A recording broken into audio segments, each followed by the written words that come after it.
Buenos días, mi nombre es Natalie Rosso y hoy vamos a hablar de un tema titulado Oratoria y Retórica. La oratoria es el arte de hablar con elocuencia. La elocuencia consiste en conseguir un objetivo.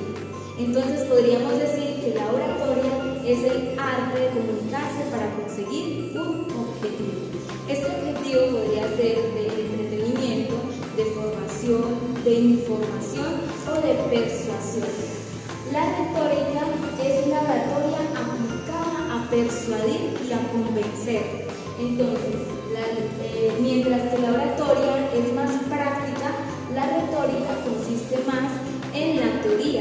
El lenguaje puede ser oral o escrita y es el conjunto de reglas que se utilizan para dar una información correcta. Tenemos 5 puntos muy importantes de este tema y el primero es el exhorto, es captar la atención de quien está escuchando.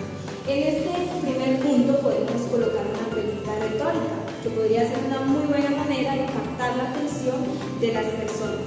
La segunda es la proposición, es donde propongo el tema que voy a decir, es donde puedo dar respuesta a esta pregunta retórica y proponer el tema. Está la división como tercer punto. La división consiste en demostrar las partes. Entonces, por medio de este tema vamos a hablar de esto y de esto. El cuarto punto es la narración y argumentación. Es donde invito a los oyentes a reflexionar sobre el tema, a que conversen sobre el tema mediante ejemplos y ejercicios. Un ejemplo siempre va a llamar la atención del oyente. Está la peroración, que es donde sistematizamos lo anterior. Todo lo que ya habíamos visto anteriormente, en este quinto punto lo vamos a sistematizar. Y podríamos hacerlo con una frase contundente. Ahora les voy a dar un ejemplo práctico de todos estos 5 puntos. Y podría ser de la siguiente manera. ¿Sabías que el 3% de la comunicación es verbal y el 93% de lo que comunicas no necesariamente tiene que ver de lo que dices, sino cómo lo dices? Es por eso que vamos a hablar de la importancia de la comunicación no verbal. Y vamos a dividirlo en 2 elementos. El primero es el lenguaje corporal y el segundo es el tono de la voz. En el lenguaje corporal, un tip muy importante sería: vamos a mostrar siempre las palmas de las manos. Al mostrar las palmas de las manos, yo transmito seguridad, honestidad, confianza y transmito esa simpatía con el oyente. En el tono de voz debe manejarse en un equilibrio.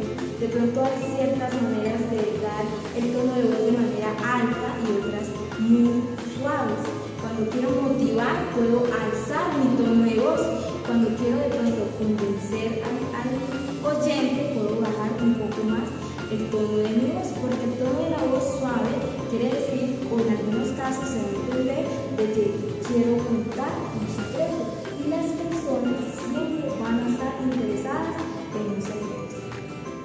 Y ya finalmente, para concluir, algo muy importante es que las personas en muchas ocasiones no se van a quedar o no van a recordar lo que les dijiste, sino cómo los hiciste sentir con lo que les dijiste. Y no necesariamente cómo los hiciste sentir tiene que ver con las palabras que utilizaste, sino con tu lenguaje corporal y con tu tono de voz.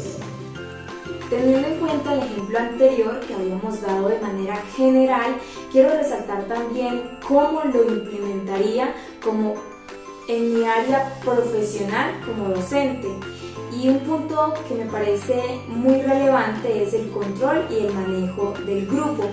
El control y el manejo del grupo es estar convencida de mi tema para convencer a mis estudiantes, y eso tiene mucho que ver con la retórica y la oratoria, pues tratan de persuadir, de convencer.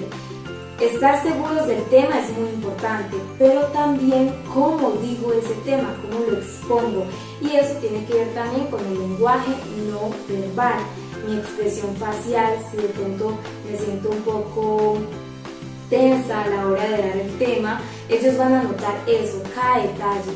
De pronto si tengo tranquilidad, el manejo de mis manos, ¿cierto? Todos estos pequeños detalles, aunque parezcan simples, son muy relevantes a la hora de tener el dominio y el control dentro del aula.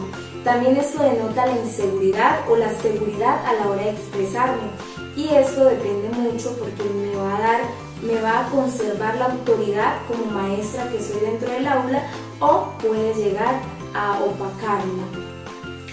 Entonces, esto sería la implementación que yo le daría dentro del aula como futura docente acerca de este tema de la oratoria y la retórica. Muchas gracias.